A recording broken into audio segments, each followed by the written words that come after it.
Welcome to this episode of the Montpelier Happy Hour here on WVEW 107.7 LP Brattleboro, your community radio station. I'm your host, Olga Peters, and today on the show we have regular contributor Emilie Kornheiser, who's one of 3 reps for the town of Brattleboro. Welcome, Emilie.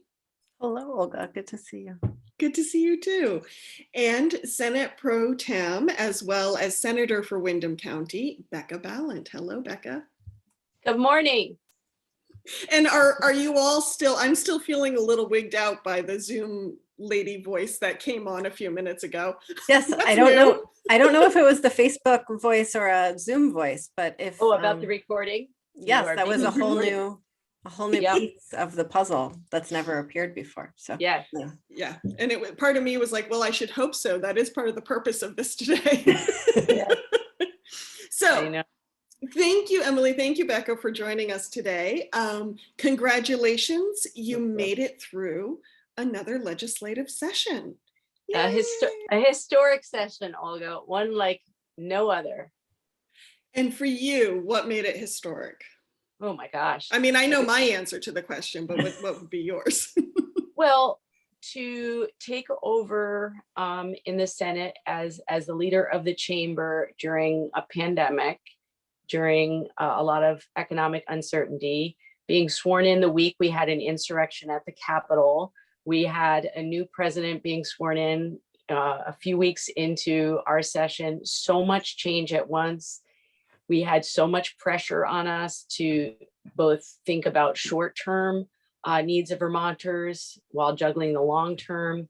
In speaking with my chair of appropriations, it was the most complicated budget she's ever had to help put together because of the federal funds involved. And again, the different timelines. And, and for me personally, being the first woman to do the job, certainly I thought about that a lot, and expectations about what people thought women leaders should be like, or what I should be like. And also just having 2 new leaders in those chambers at the same time.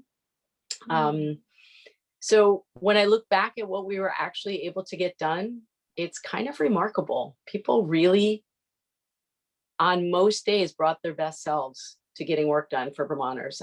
Emilie, do you agree? I do. And, in all of those things, there's also sort of naming that we did it all virtually. Yes. And so weren't able to make the eye contact through all of those really important, difficult decisions. And yet we did do it. And I think people understood the gravity and the opportunity in the moment. And it really helped us show up through the tough times and the fatigue.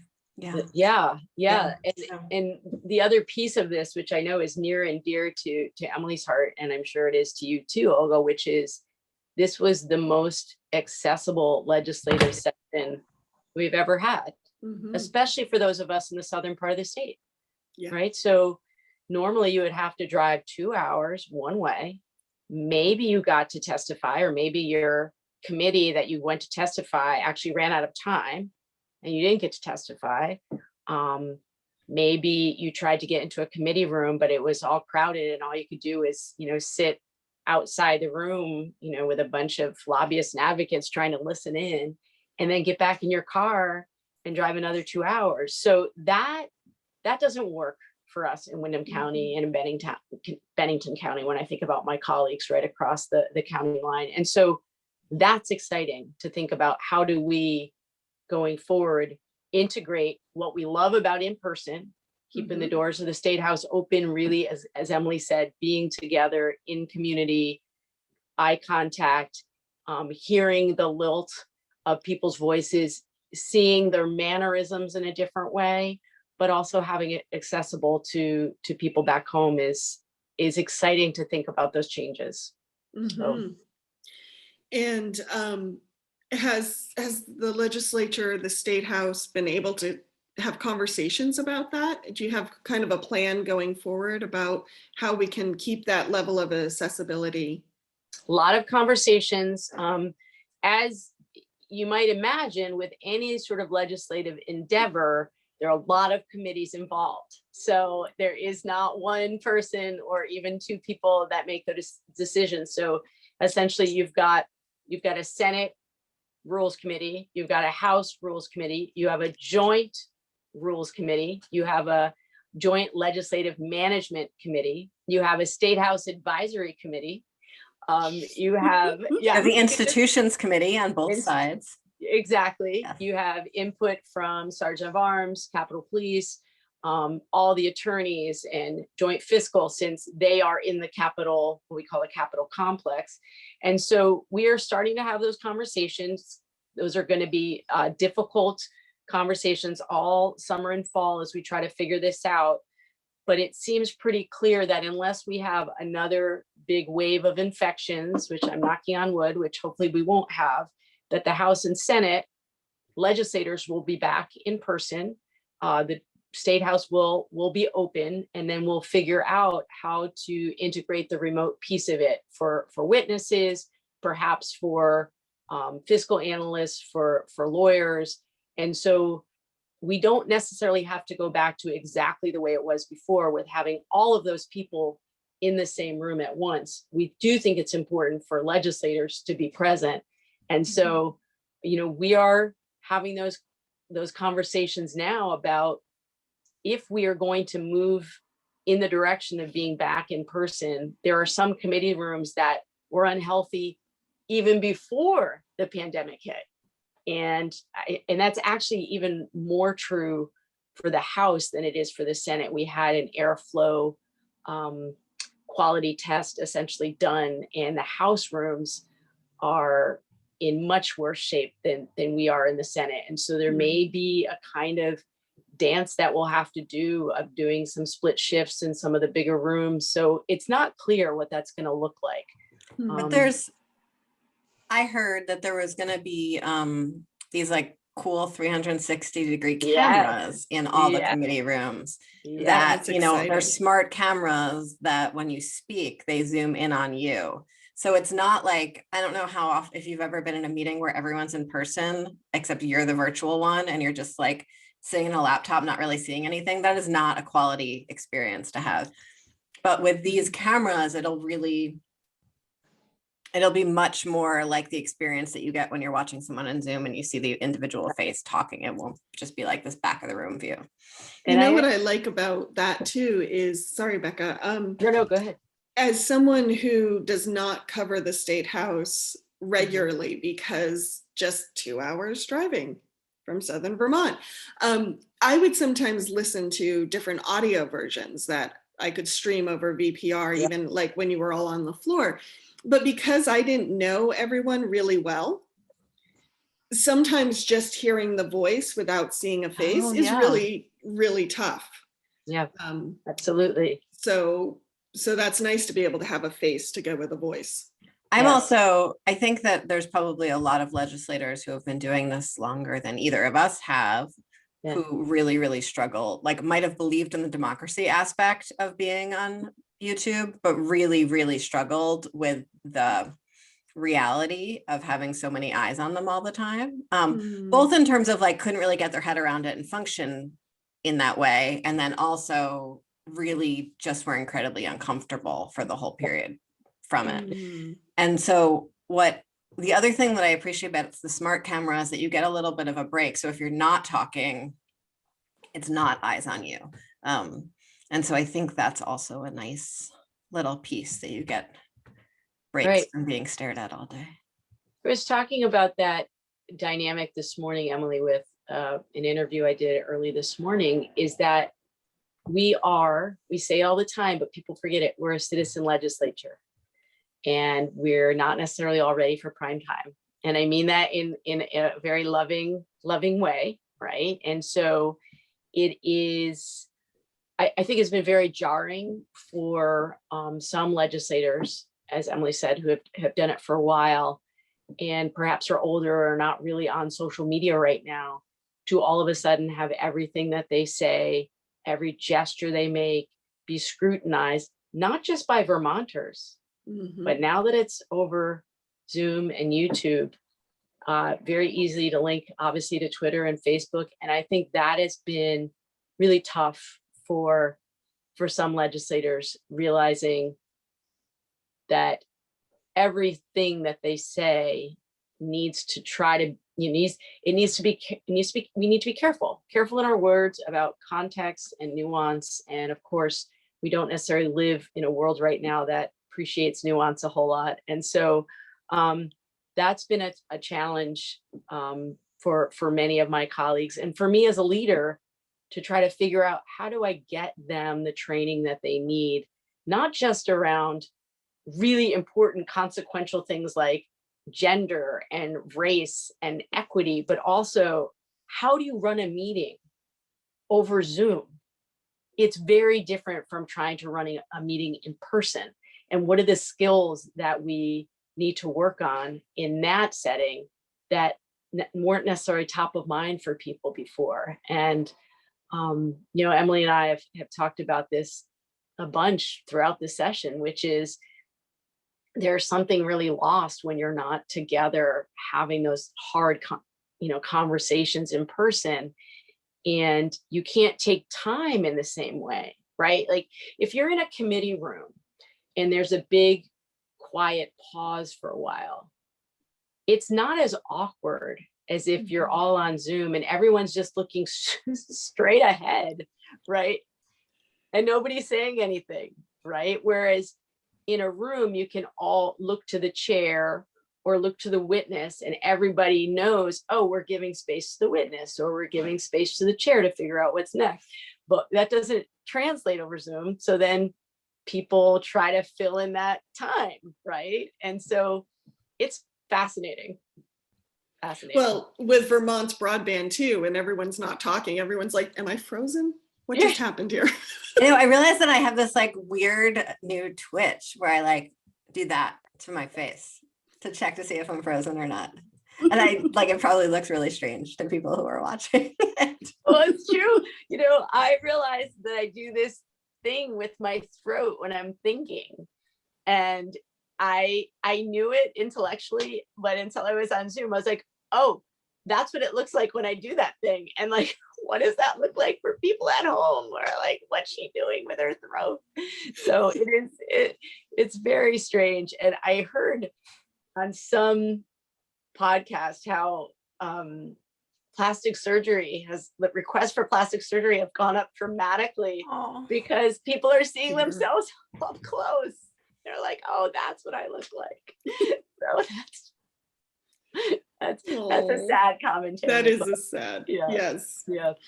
I want to check in on some of the big measures or bills that passed this session. Am I correct in that you sent an approximately, you being the legislature, approximately $7 billion state budget to the governor last week?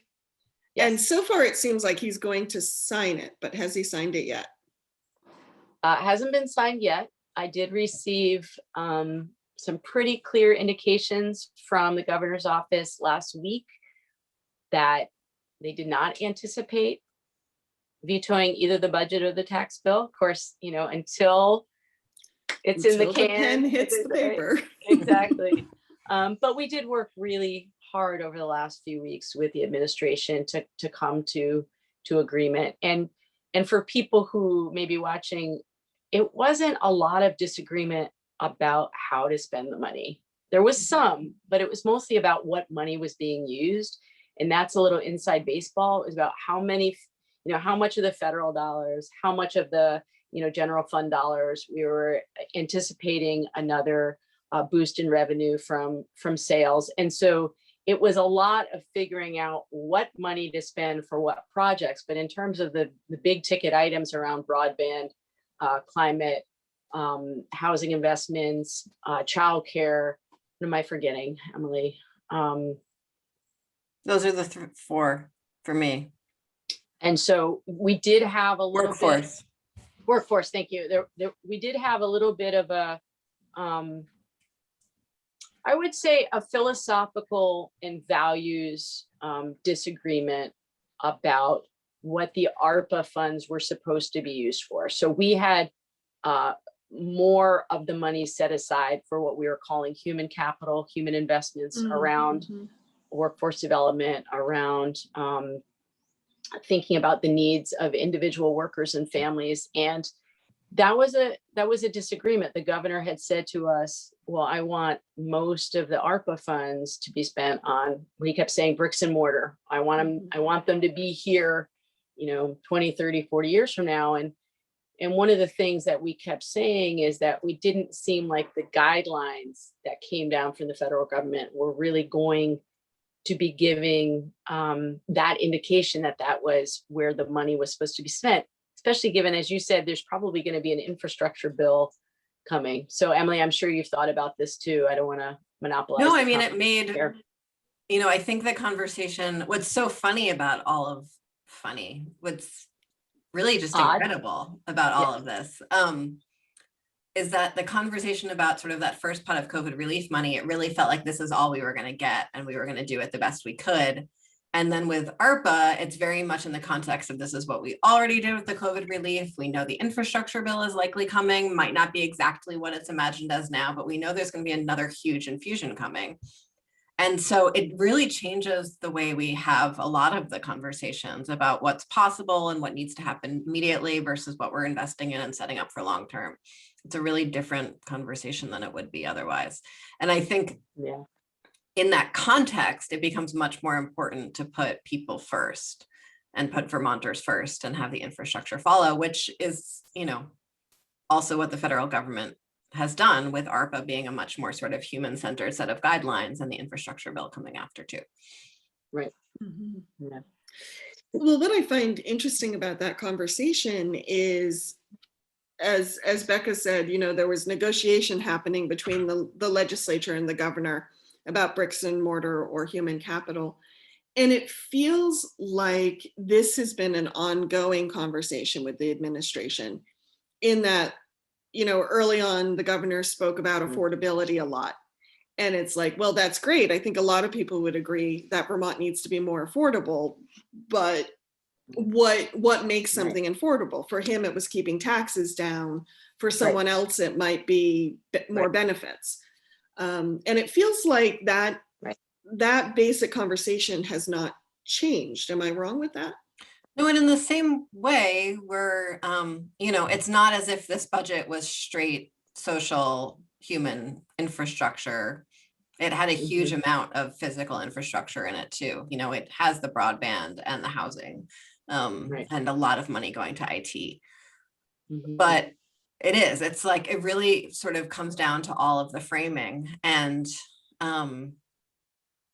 what's interesting in this context is that of sort of plenty rather than the context of scarcity that we were operating in even last year, is that the governor's office is that much more comfortable saying, well, let's cut revenue here and let's cut revenue here and let's cut revenue here and spend, without regard for like really setting us up for a future that's that takes into account sort of the tail of the federal money and what that's going to feel like, what that transition time is going to feel like, that starts setting us up so that we might be able to sustain some of the incredible work we've been able to do this year and doing next year. And so it becomes possible in this time, this sort of like crucible crisis time, to really just be acting in the now and not be thinking about the human side of the future that we're planning for, which is for me a lot of what the affordability mantra is also about. It's about like getting a deal today, but not worrying about tomorrow. Becca? Two things that I thought of while you were speaking, Emily, is that we've also, I want to take some credit, and by take some credit, I mean the legislature take some credit. We really brought the governor along on seeing that childcare investment is an economic investment. Yes, it's investing in people and family and communities, but it is an economic benefit to so many people to have an actual system. The other piece is getting him to see that investing in climate justice work is also around our economic health, our community's health, and that we are going to be paying more and more money long-term to help communities withstand climate change. We are going to be having to help families figure out how are they going to insulate their homes so they're not incredibly hot in the summer and freezing in the winter. And so we have moved him on that, and that feels really good. The other thing that I want to say is that when you look at the kind of conversation that we're having around human investment versus sort of bricks and mortar, the other real sticking point with our negotiations over the last few months has been about how we could swap out some money to set aside to invest in the pension system. And so I think it was lost a lot in the conversation that I think what's important for your viewers to know is that it's absolutely spelled out in the ARPA bills from the federal government. We can't spend ARPA funds on pensions, on public pensions. Okay. Strangely, you can spend them on private pensions. That is kind of weird. It's a senator from somewhere won something. It's like there have been a few interesting stories about sort of how he managed to get that across the finish line. So there has been a disconnection for Vermonters when they see that we have this crisis coming to us around funding the pensions and also healthcare benefits for pensioners.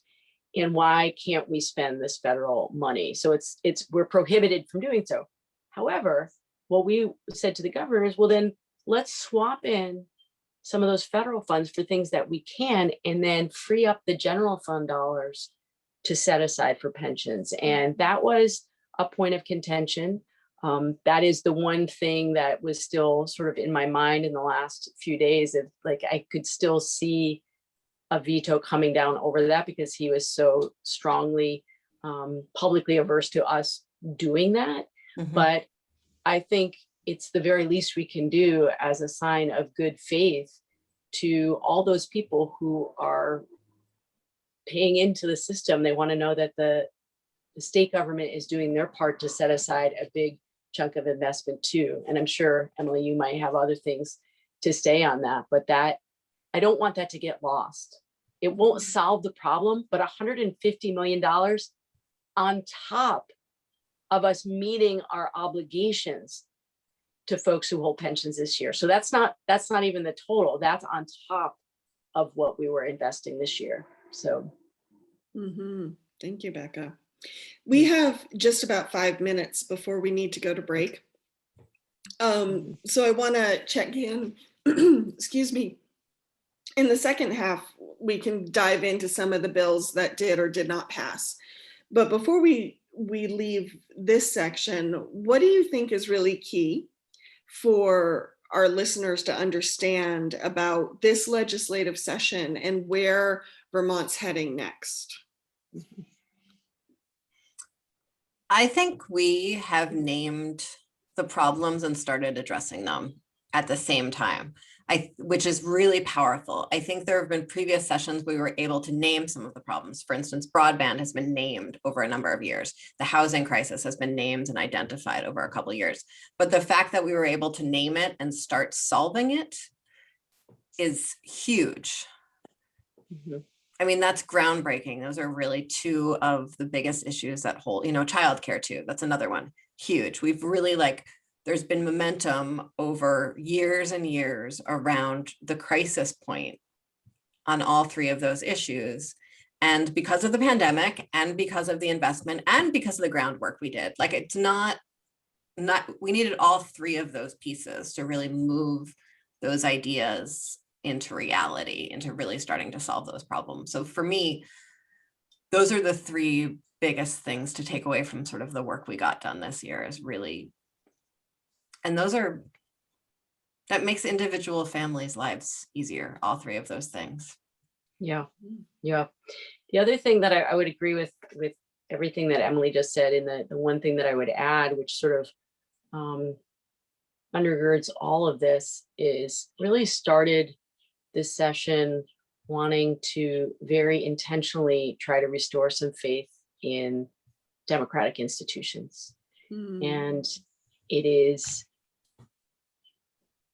I can't say we're in actually a better situation at the federal level than we were a few months ago. Things feel very precarious. Things feel very dangerous. But I do feel so good about the work that we did across chamber, across the branches of government, among the different parties within the House and Senate, that matters. That matters, that citizens can see a functioning government that is trying desperately to meet the needs of Vermonters, and that the people and the families are not getting lost in political posturing, which it's very difficult not to feel despondent when you look at what's happening in Congress right now. And that was something that I was thinking about a lot throughout the session. What are we doing that can reassure our community members that we're actually doing the work of our communities and individual Vermonters when we're up there? And so in that way, it was nice that it coincided with this sort of opening up in terms of seeing the work that we're doing in real time. I think that really helped. Mm-hmm. Thank you. You know, I think for me, this is a little bit of some of last year and some of this year. What this pandemic and this process has shown for me is what we've tackled so many hard issues, and they remain complicated and they remain tough to solve, but there were many issues that we addressed head on and made progress on. Yes. And so I think for me, it kind of renewed some faith in our community and our state and our people as a whole to change things when we do have that collective will and that the power of that collective will. Yeah. The Montpelier Happy Hour will be back in a moment, right after we hear from our underwriters. Stay tuned. Welcome back to the second half of the Montpelier Happy Hour here on WVEW 107.7 LP Brattleboro, your community radio station. If you're just joining us, I am your host, Olga Peters, and I am speaking with Representative Emilie Kornheiser and Senator/Senate Pro Tem, Becca Balint. Hello, thank you for being here. Emilie, let's dive into unemployment insurance, because that is a system that has been getting a workout in this past year and a half. Yeah, so we've talked on the show many times before about unemployment insurance. And for me, it's really come to stand in for some real historic failures of government and governance that I was, over the last, especially the first 6 months of the pandemic, but over the last year, when the pandemic started, we imagined that we could use the unemployment insurance system as really a substitute for family medical leave, as a way of making sure that people could still have some income while they were home staying safe. And we modified the unemployment insurance system slightly so that, what good cause is, because for folks who have not had to negotiate this system before, the unemployment insurance system, you only are allowed to receive benefits if you were released from employment for a reason that is not your own fault. So if you are fired, you are not eligible for unemployment. And if you quit, you are not eligible for unemployment.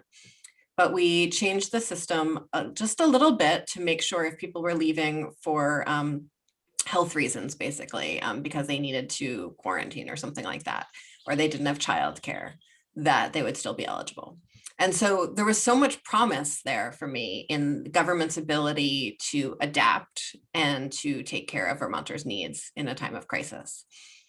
And then we saw an IT system that is from about 50 years old, and that was not able to adapt to meet the needs of the system. And we also saw a bureaucracy that was unable to adapt to meet the needs of the system, that made decisions around hiring and outsourcing that did not deliver good customer service. We saw leadership that wasn't taking responsibility for those things and seemed too caught up in sort of the quagmire of their own problems to think strategically about what Vermonters needed.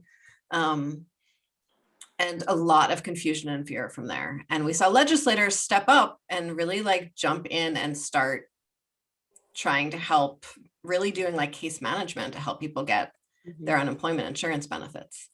And that was kind of amazing because a lot of legislators have lived somewhat charmed lives. And it's how, we've talked about what a citizen legislature means when the citizen legislator is not paid enough to really make a living. And so we saw a lot of people understanding like viscerally what the problems in our system were for the first time. And so this is so much preamble, I'm sorry. And so it's all important. It's context. It's very important context. Yes. It's a long story. And so what I felt like we were entering this session with in January was a real shared understanding of the profound problems in the unemployment insurance system and what it would take to fix them.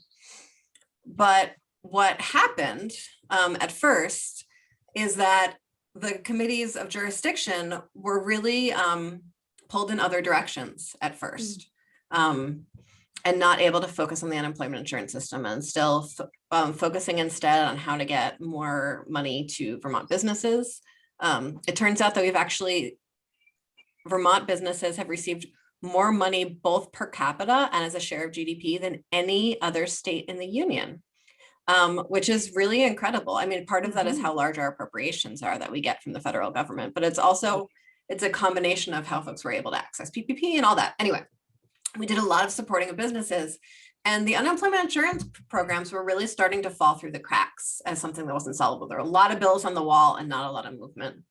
And then one sort of little detail of the whole thing is that the way unemployment insurance rates are structured, if we had not done anything, the cost of unemployment for businesses would have skyrocketed, because of the calculations include how much was sort of paid out over the last year. And so it would have moved from what was called Schedule 1 up to the highest schedule, Schedule 5. And so the Senate took the lead in doing some tweaks to make sure that that was balanced out.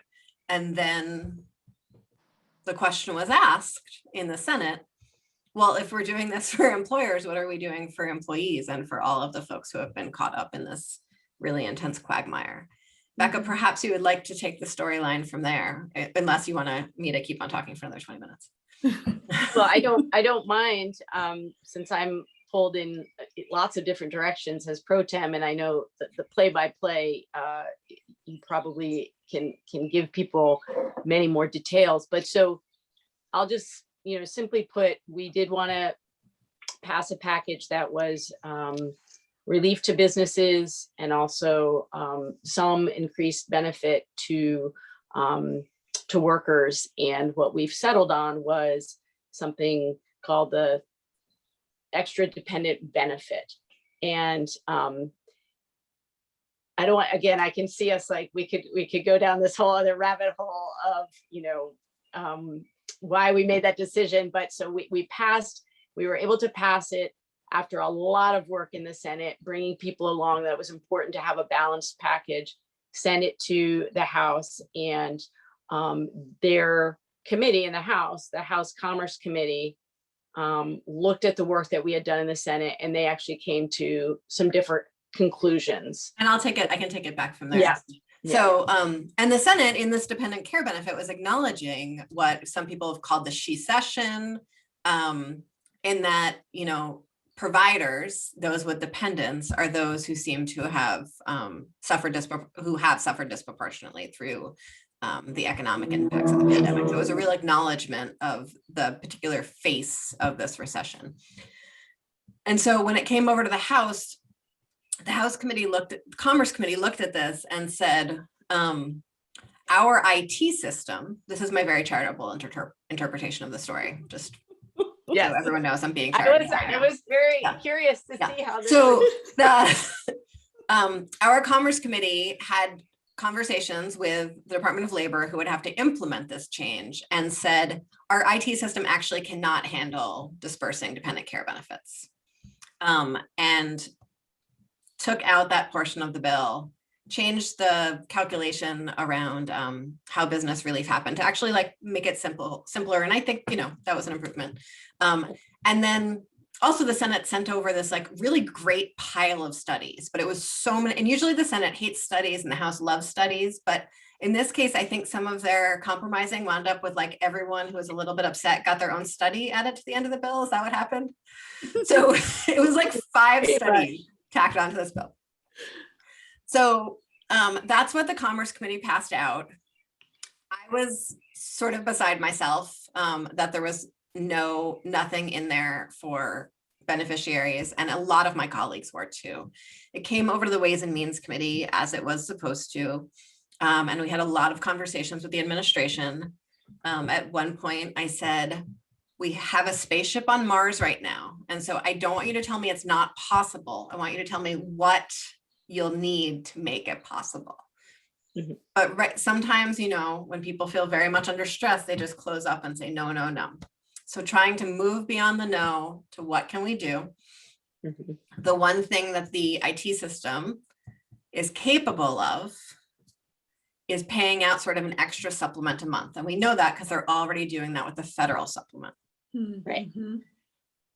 Because some of the other things, the sort of mathy aspects we wanted to do, they couldn't do because the programmers who did the original programming, the last time it was programmed was in 1984. And so those people are definitely not still working for the Department of Labor. It's very likely they are not still working at all, and they might not even be alive. So what is it with Vermont and IT? I mean, really? Yeah, and we should maybe someday do a whole episode on IT debacles. But so anyway, we added in this supplemental benefit that was essentially sort of equal fiscally to the benefit the Senate had to try to add some balance to the bill. And we streamlined the studies to do a really deep exploration and a companion task force on like, what should this system do to meet Vermonters' needs, both beneficiaries and businesses, how to deal with the very different levels of fraud. There's people making paperwork mistakes is considered fraud, and then like organized crime sending in sending in bots to file fake claims is also considered fraud, but maybe we should think of them differently. So anyway, great study, much negotiations, House, Senate, came on out though as a bill that I think has something for absolutely everyone in it in the very best way. And so really, really excited that we're able to meet both business and beneficiaries' needs with this bill that I took up like 15 minutes of the show explaining, but I spent a lot of time thinking about unemployment and how much it failed Vermonters and what we can do about it. So yeah, and I think Emily and I were reflecting on this morning that we both did a lot of work in each of our chambers and our committees to make sure that this bill didn't fall apart. Mm. We really did. So it is, it's something I think we both feel really proud of. I hope that in the end, the governor will either let it pass into law or will sign it into law, because we were both very committed to making sure that it didn't all fall apart, that businesses did need the rate relief. It was going to be a dramatic shock and very difficult for a lot of small businesses. And long term, we have the money to be a little bit more generous in the benefits that we're paying out. And so I do feel a lot of satisfaction that all of the hard work that we put in behind the scenes seems to have paid off. So what I think is so important about this conversation is, and why it's worth 15 minutes of the show, is because one thing we really need to remember, we've talked a lot about how this pandemic did not impact everyone equally. Yeah. And in the same way, well, the recovery for everyone is not going to be the same and not happen at the same pace. So just because the state has this great plan to be completely reopened by such and such a date doesn't mean people with vulnerable immune systems will be able to return to work at that date, Right. or families will have childcare by that date. Mhm. And so, yes, thank you for your work on that, both of you. And Olga, I think what you just said is so, so important. And I've said it throughout the pandemic, but I think it's so important as we head into recovery that we say it again, which is people did not all have the same experience of the last year. Mhm. And that is true around work. It's true around connectivity. It's true around whether you did or did not have childcare. It is true if you had if you lost a loved one, having to grieve during this time, very, very different from other times in history, even just a couple years ago. And so I was saying to senators in my closing remarks, as we open back up, we have to remember that we have to learn again how to be in community with one another, because we're out of practice, and we're coming out of community at a time of really heightened anger and fear and anxiety. And so it is so critical that we remember that all of us who had a relatively easy time in the pandemic, and by that I mean nobody in my family got really sick, nobody in my family died, I had a roof over my head, I never worried that I wasn't going to have food or medicine or toilet paper, all of those things. And if we can just even remember that one thing, it's going to help all of us as we try to get back to being in community with one another. Mhm. Thank you, Becca. Speaking of community, the legislature also took some measures on issues of racial justice and equity. And one thing they did was make an apology around Vermont's history with eugenics. Becca, could you tell us a little bit more about that?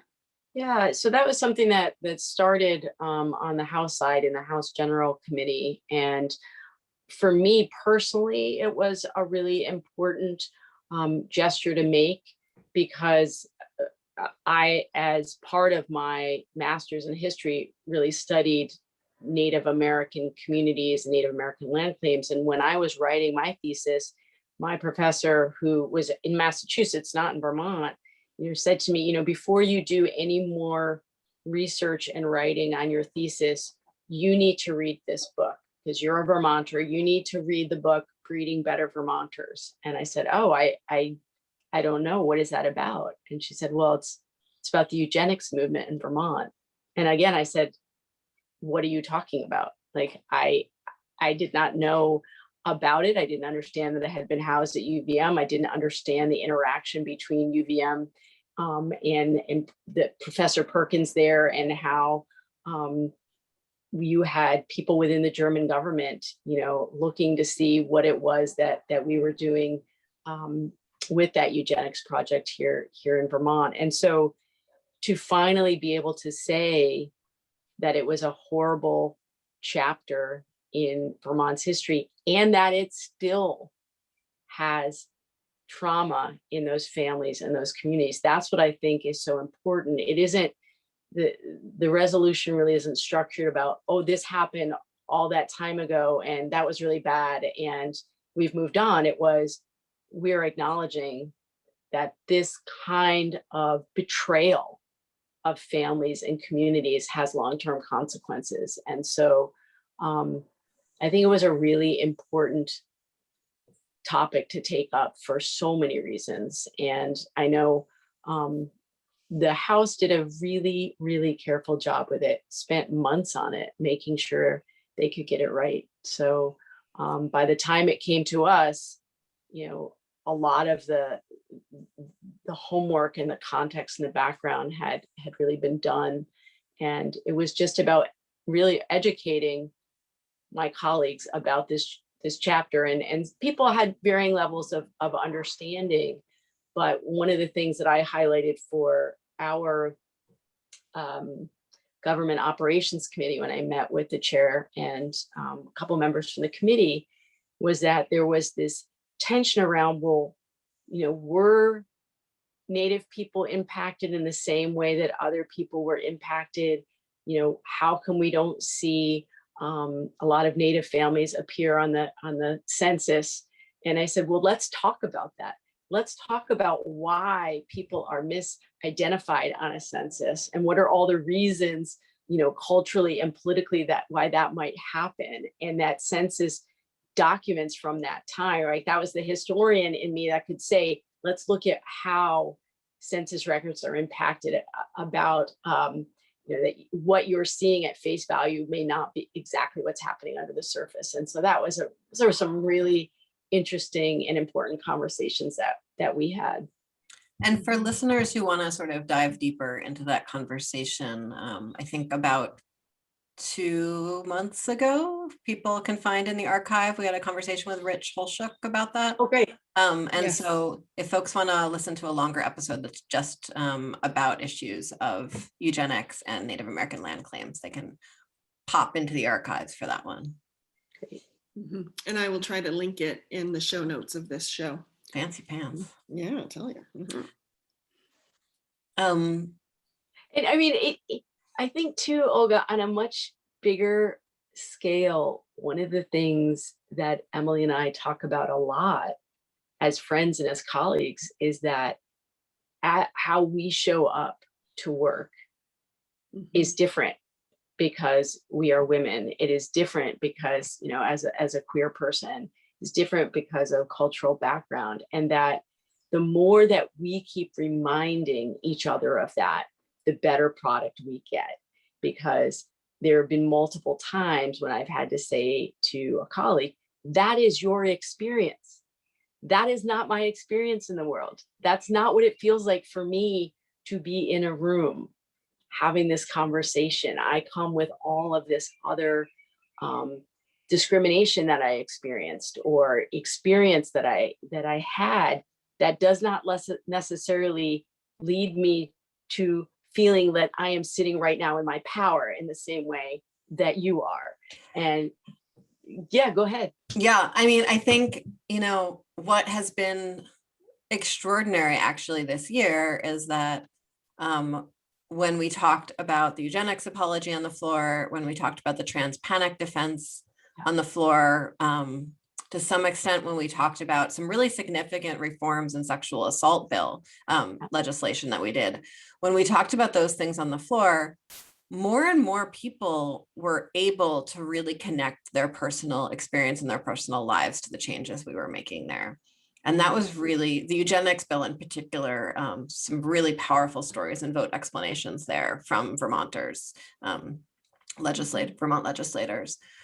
And so I think as we seek to further bring more people into the art and practice and difficulty of legislating, I think the more we'll be able to see that same awareness when we talk about racial justice or when we talk about class. But I think until we do that, those bills are going to continue to be much harder to pass, and much harder to construct meaningfully and pass meaningful legislation. Though I think we did do a decent job of the racial justice work this year. Yeah. I think for me, especially with the conversation around eugenics, just about, connecting to our own pasts, part of my family is French Canadian and Abenaki. And when I was a kid, I was referred to with certain terms that I just took as normal.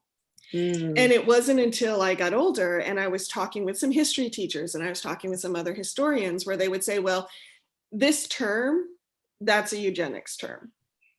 That's how they used to classify children, using these words in school under the eugenics umbrella. Right. And what was the aha moment for me is that I think if you went back and you talked to those teachers and those adults who classified me that way and used those type of terms and said, you're talking eugenics. I mean, Vermont didn't have an active eugenics program at this point, but you're talking eugenics. Right. They would have been completely shocked. I don't think that was going through their heads at all. And yet it was part of, as we say, the water they swim in. Yeah. And so I think for Vermont, we need, if we can learn anything from this eugenics, at least in my opinion, is how we need to be so careful about what we normalize. And why, when we have these conversations around social justice and racial justice, it's about, we need to be careful about what we have normalized that is hurting people. If I'm saying that in a clunky way, I'm sorry about that. No, you're not. No. You're speaking quite eloquently. The more, and that's what I think is, as Becca said, the power of the eugenics apology is not about leaving history in the past. It's about naming, acknowledging, and creating a path forward for how to work with that history to make sure that we're able to heal from it and not just be carrying this detritus that hurts children as beautiful as you were, Elga. Oh, thank you. Thank you, Emily. I'm sorry that happened to you. I'm sorry people did that to you, actually. Thank you. Right. Yeah. Didn't And just I'm happen. sorry that they didn't know. Yes, yes. Mistakes were made. Who made the mistakes? Who made the mistakes? Yes, yes. Now you got me thinking while you were talking, Olga, about just the times over the past few months when I've been thinking really intensely about language and how it's used, and it can give permission in ways that are really uncomfortable and wrong.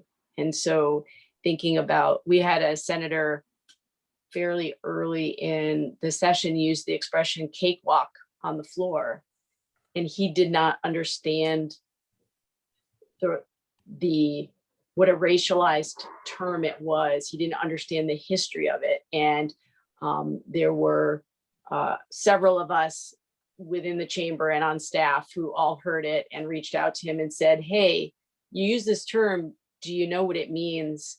Do you know why this is problematic? And it was so clear that he had no idea.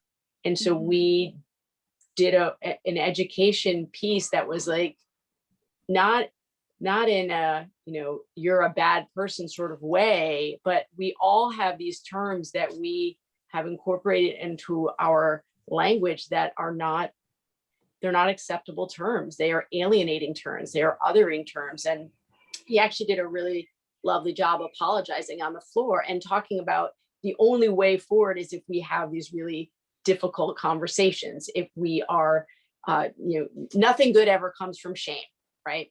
Nothing good ever comes from it. So let's talk about it, shine light on it. Let's figure out, how did we learn these particular words or phrases, and how do we come to a more inclusive way of talking so that people feel like they have a place, that they are entitled to be there.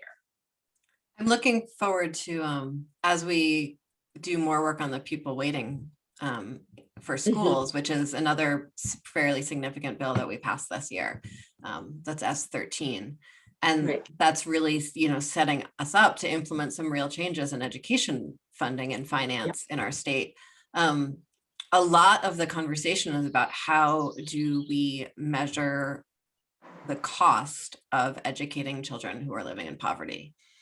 And the conversations leading up to that used a variety of shorthand sometimes for children living in poverty, and had some really uncomfortable conversations around what it does cost and why, but rarely had the opportunity to talk about why it costs that much.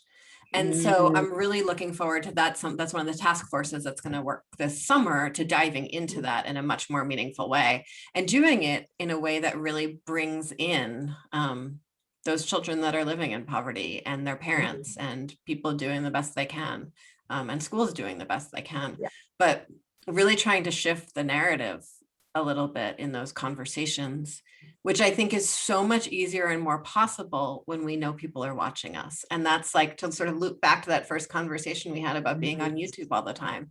I'm very comfortable making people uncomfortable. And yet, there's a lot that I've sort of let go or let coast when because there's only so many battles you can pick. But knowing that some really difficult conversations are being witnessed, Mhm. helps me stand up with courage and make sure that I'm,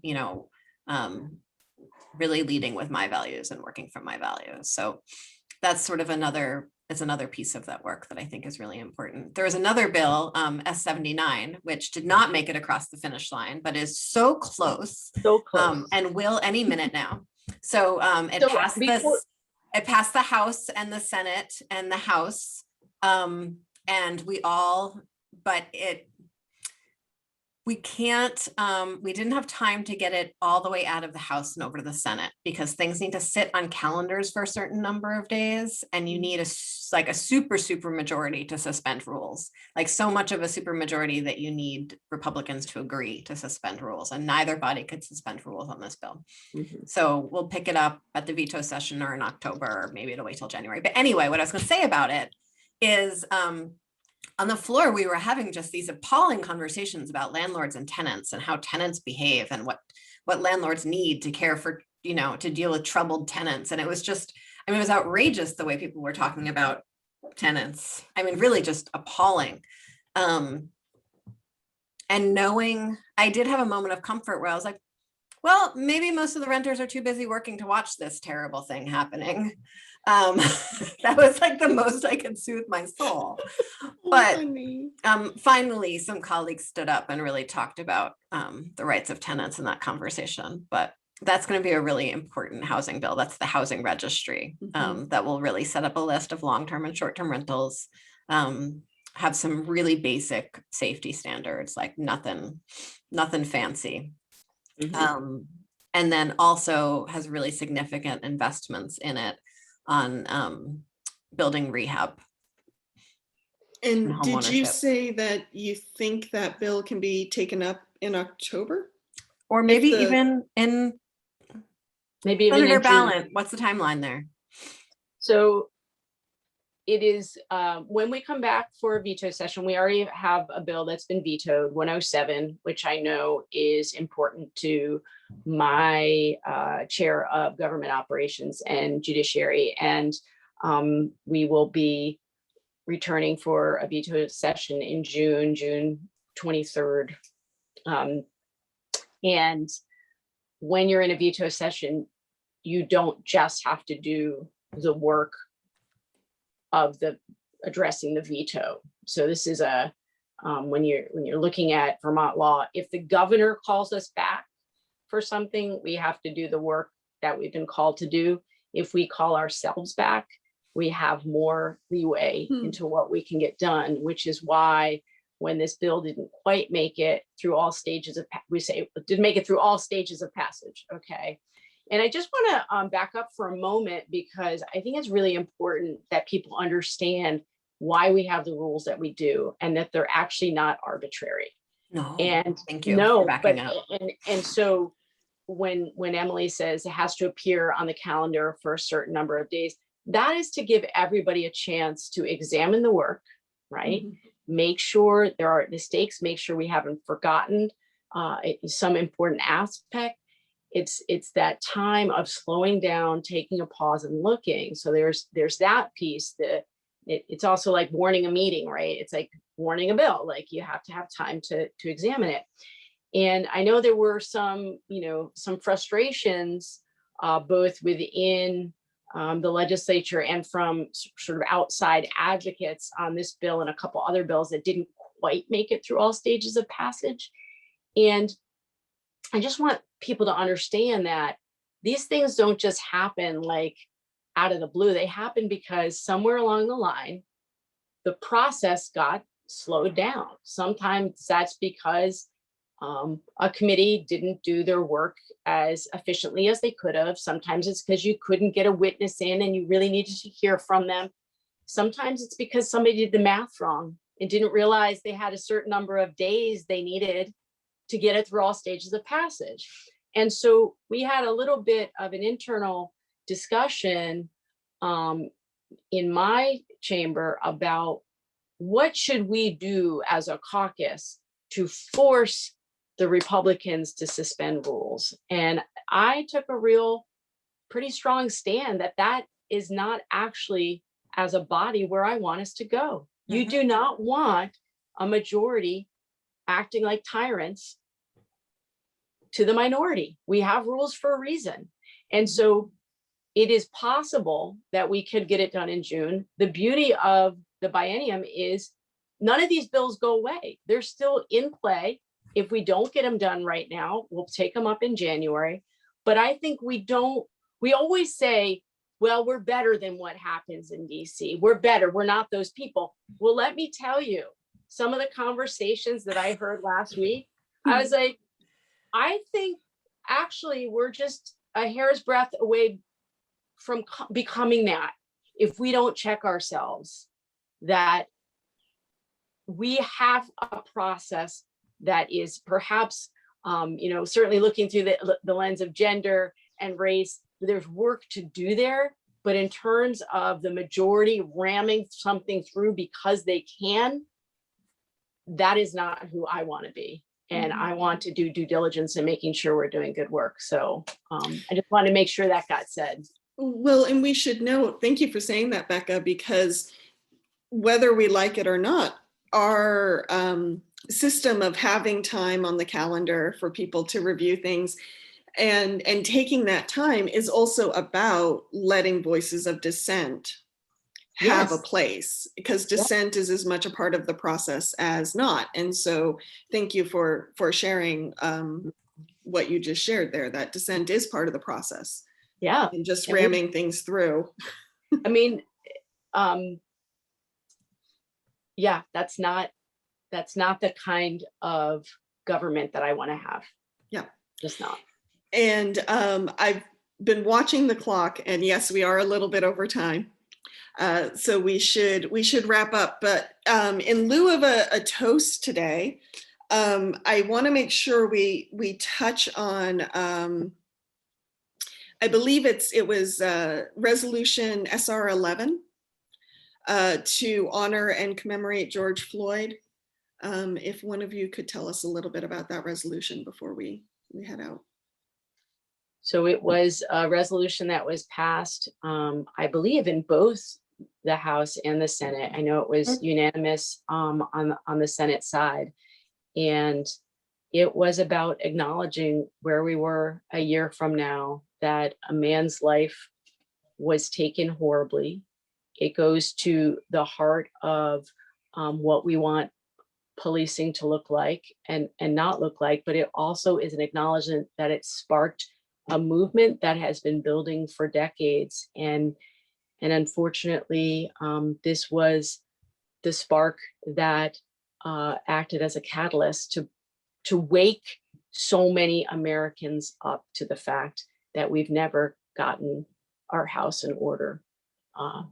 And so this is when I always push, if you're going to read one book to try to understand how we got there, please read Isabel Wilkerson's Caste to understand the caste system and how it works and operates here.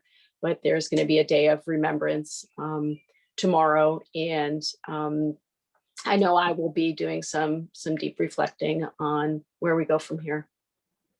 Thank you. Thank you, Becca. Thank you, Emilie. Thank you to all your work you both did this session and to all your colleagues. And here's to the next session. Cheers.